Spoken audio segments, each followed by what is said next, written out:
Hello दोस्तों, स्वागत है आपका अपने यूट्यूब चैनल गौरव एडुकेटर में। तो दोस्तों, आज का हमारा जो टॉपिक होगा पॉलिटिकल साइंस का, G77 समूह क्या होते हैं और G77 क्या है। मतलब दोनों का एक ही मतलब है कि आज हम इसमें जानेंगे कि G77 जो है ये है क्या। तो दोस्तों, साफ सीधा बताया जाए तो G77 किस लिए बनाया गया था। ये विकासशील देशों के लिए बनाया गया था G77 समूह। तो विकासशील और विकसित देश में आपको अंतर पता होगा। विकसित देश वो होते हैं जैसे कि जो पहले से डेवलप हो चुके हैं, अमेरिका वगैरह हो गए, और विकासशील में इंडिया आता है जो कि डेवलप्ड हो रहे हैं। तो अब हम जानते हैं। तो दोस्तों, मैं रीडिंग करता हूँ और लाइन वाइज इसको समझाता हूँ।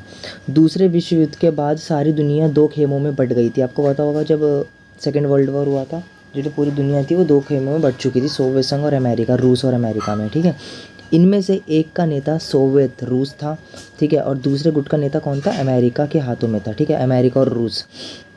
इन्हें सोवियत गुट और एंग्लो अमेरिकन गुट के नाम से पुकारा जाने लगा। मतलब सोवियत संघ को तो सोवियत गुट कहने लग गए और जो अमेरिका था उसको एंग्लो अमेरिकन गुट कहने लग गए। ठीक है, यह विभाजन मुख्य रूप से विचारधारात्मक था, मतलब आइडियोलॉजिकल था। मतलब कि आपको पता होगा जब ये विभाजन हुआ था क्यों हुआ था, विचारधारात्मक तो हुआ था। मतलब कि अमेरिका बोलता था कि मैं पावरफुल हूँ और रूस कहता था कि मैं पावरफुल हूँ।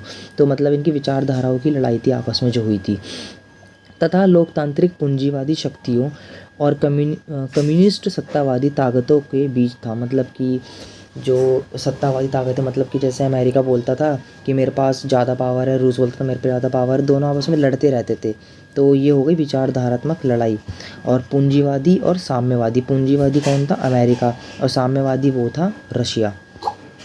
समय के बाद कुछ मान्यताएं बदलने लगी। अब धीरे धीरे क्या होने लग गया, देश बदलने लग गया, तो कुछ मान्यताएं मतलब सोच भी बदलने लगी।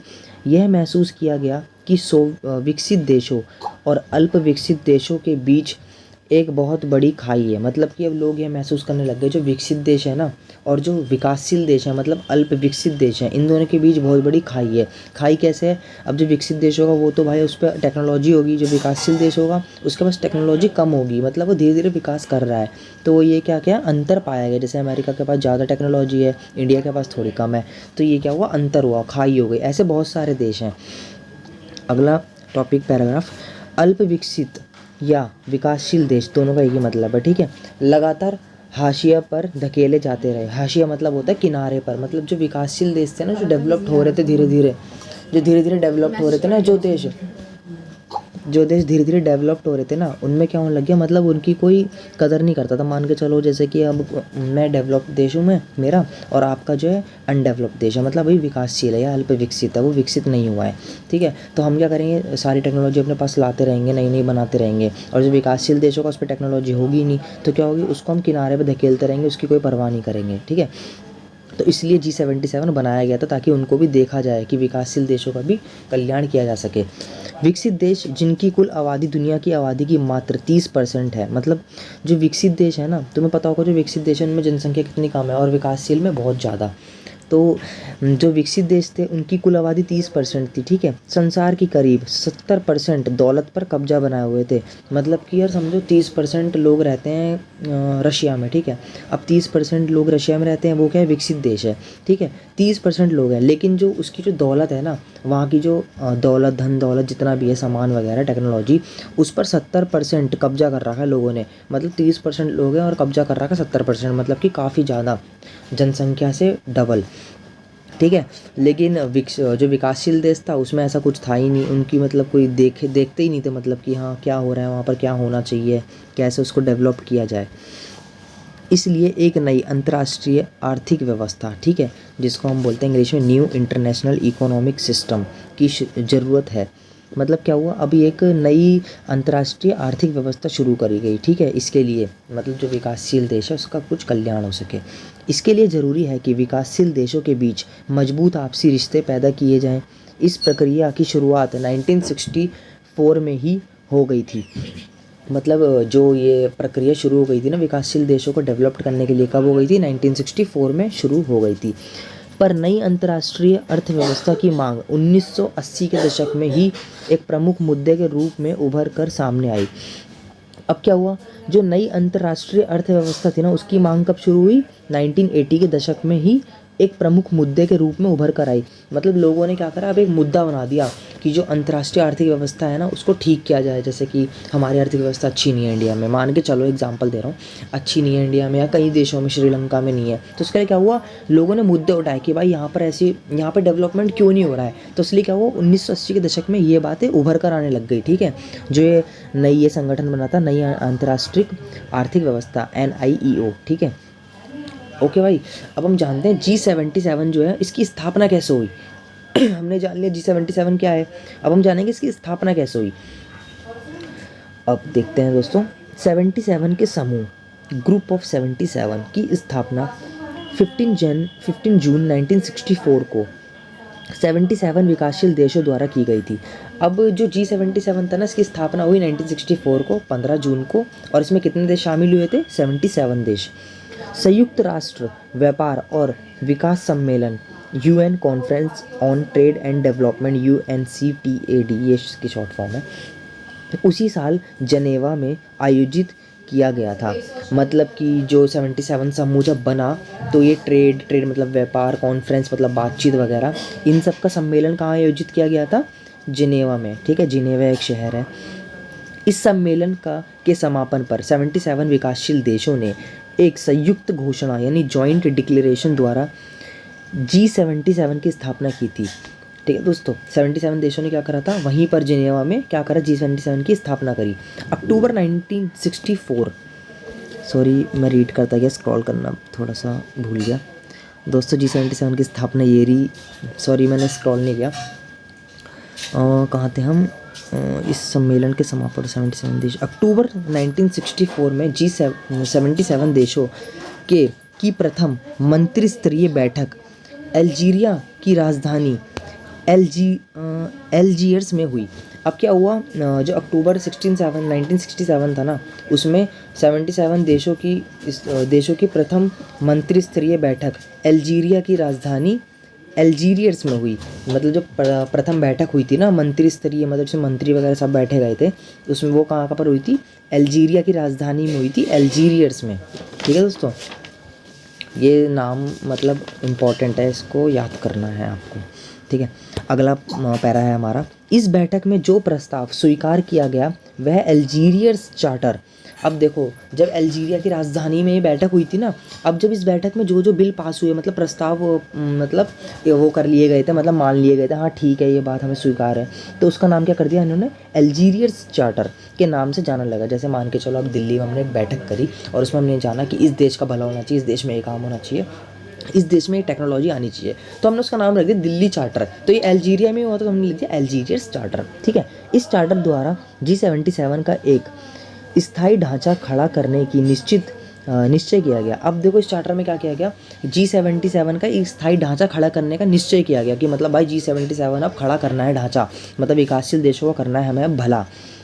ओके, साथ ही यह फैसला भी किया गया कि इस संगठन की जिनेवा, नैरोबी, पेरिस, रोम, वियना और वाशिंगटन में शाखाएं होंगी। मतलब अब इसमें ये जान लिया गया, जो G77 में स्थापित कर रहे हैं, स्थापित तो हम कर रहे हैं, इसकी ब्रांच कहाँ कहाँ होगी, तो ब्रांच कहाँ कहाँ होगी, जिनेवा में होगी, नेरेवा में होगी, नैरोबी में होगी, पेरिस में होगी, रोम में होगी, विनिया में होगी और वाशिंगटन में होगी। तो कितनी शाखाएं होगी दोस्तों, 1 2 3 4 5 6, टोटल 6 शाखाएं होंगी इसकी G77 की। तो दोस्तों अब G77 अब हम जानेंगे। देखो दोस्तों, हमने जान लिया G77 क्या है, हमने ये भी जान लिया। अब हमने ये भी जान लिया कि जो G77 था इसकी स्थापना कैसे कब हुई। तो अब हम जानेंगे G77 के लक्ष्य क्या क्या थे और इसके सिद्धांत क्या थे, मतलब इसने क्या बोला अपने बारे में और इसके लक्ष्य क्या थे, मेन मोटिव क्या था G77 का आने का। G77 विकासशील देशों का एक ऐसा संगठन है जो सदस्य देशों के साझे आर्थिक हितों को बढ़ावा देता है। ठीक है, मतलब कि G70 दोबारा रीड करता हूँ मैं आपके लिए। G77 विकासशील देशों का एक ऐसा संगठन है जो सदस्य देशों के साझे आर्थिक हितों को बढ़ावा देता है। मान के चलो, इंडिया, चाइना, श्रीलंका, ये सारे विकासशील देश हैं। हमने मान लिए सारे विकासशील देश हैं।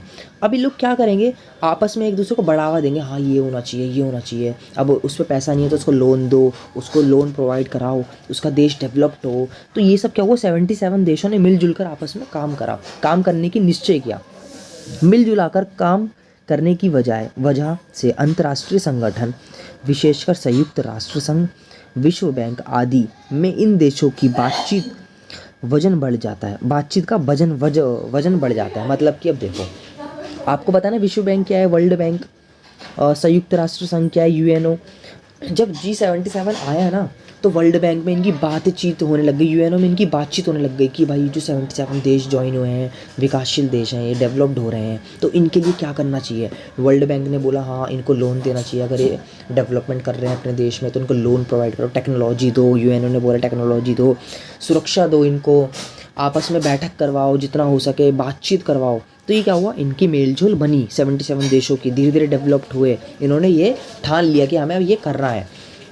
G77 दुनिया में सबसे बड़ा अंतर्राष्ट्रीय संगठन बनकर उभरा। अब G77 क्या हुआ, पूरी दुनिया में सबसे बड़ा अंतर्राज्यीय संगठन बनकर उभरा, सॉरी मैं अंतर्राष्ट्रीय बोल रहा हूँ, अंतर्राज्यीय संगठन बनकर उभरा। ठीक है, इससे अल्प विकसित मतलब पता है ना, जो विकासशील देश हैं उन्हीं को अल्प विकसित बोलते हैं, जो विकसित नहीं हो पा रहे हैं या हो रहे हैं, धीरे धीरे होने की कोशिश कर रहे हैं। इससे अल्प विकसित देशों को संयुक्त राष्ट्र संघ यानी यूएनओ, महासभा और इसकी विभिन्न एजेंसियों में कार्यक्रमों में जोरदार ढंग से अपनी बात करने या रखने का अवसर मिला।